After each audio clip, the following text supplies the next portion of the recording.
Today I will show you how I prepare focaccia. In doing so, I return to my all-purpose bread dough recipe. I prepare focaccia in a round form for baking because we all have a crispy edge at home. This is how everyone gets by.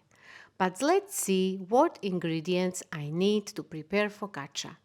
The dough itself, I will talk about that in a moment. Onions, olive oil, tomato puree without sugar, this means like something like passata, and oregano powder. If you have crushed oregano, that's fine too. Now the dough itself. If you already know my recipe for homemade bread in the oven, then you already know more or less everything about this dough, the ingredients and the process of preparing the dough up to the actual rising of the dough are the same as for bread preparation.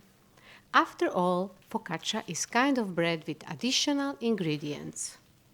But let's look at the dough preparation process together. I prepare all ingredients: flour, salt, dry yeast and water. I will also prepare the tools that I use to prepare the dough. First, I weigh and sieve the flour. I use 00 wheat flour. It is excellent for bread dough and its variation. It is very sticky and rises beautifully even with a small amount of yeast, which is great because the dough is then easily digestible.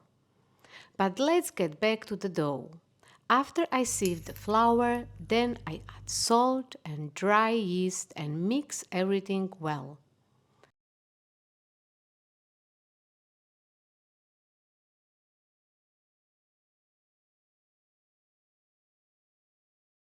In the next step, I add water that is at room temperature. I mix everything together well.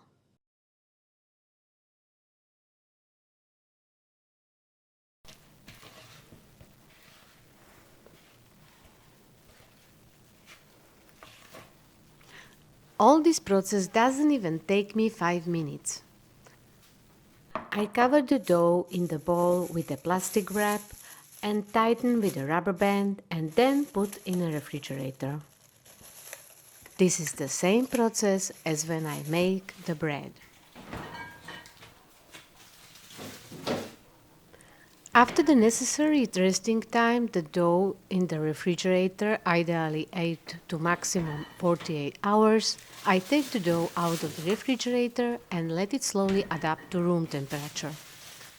In the meantime, as the dough is adapting, I prepare the onion, which I cut into slices, then olive oil, tomato paste, oregano, and of course the baking dish.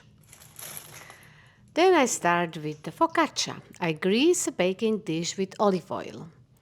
I use only 2 or 3 tablespoons of olive oil. I do not want the focaccia to be too greasy.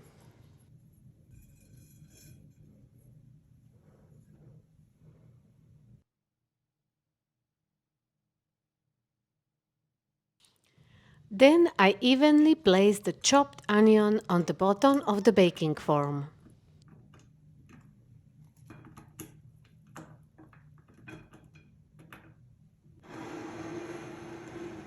Now I can take the dough out of the bowl and spread it evenly into the form on the sliced onions. In order to work better with the dough, I constantly wet my hands. The dough hardly sticks to my hands this way.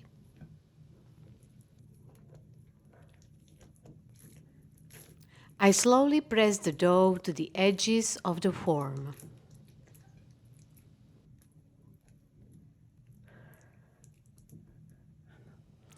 Then I spread olive oil on the dough again.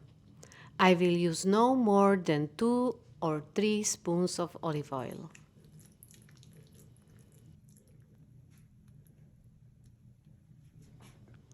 Next, I spread the tomato paste on the dough. I use about 2 or 3 spoons.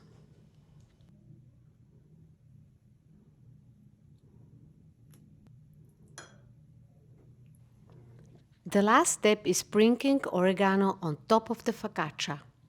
Oregano will give focaccia an original taste that characterizes focaccia.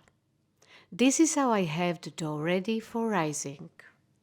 I covered the baking form with focaccia with a large plate and let it rise for at least 6 hours, ideally 8 to 12 hours. I usually let the dough work overnight and then bake it in the morning.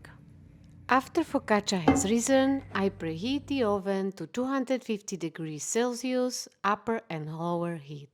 When the oven is hot, I put the baking pan with the focaccia in the oven, reduce the temperature to 220 degrees and bake it without the lid in the middle compartment of the oven for 30 minutes. After 30 minutes baking is finished, I turn off the oven, remove the focaccia and let the focaccia rest for another 10 minutes before cutting. Focaccia can also be turned out on the tray, for example on a wooden board, and thus have the onion on the top of the focaccia. We like eating plain focaccia. The onion levels up the taste of the dough and the tomato puree with oregano gently enhances the overall taste. You can serve focaccia with cheese or ham, just like when you eat bread. I hope you like this recipe. If so, give it a like and don't forget to subscribe for more posts. I wish you pleasant baking. Bon appetit! And here I am again with my Sara tasting the freshly baked focaccia. Okay, Sari. Focaccia.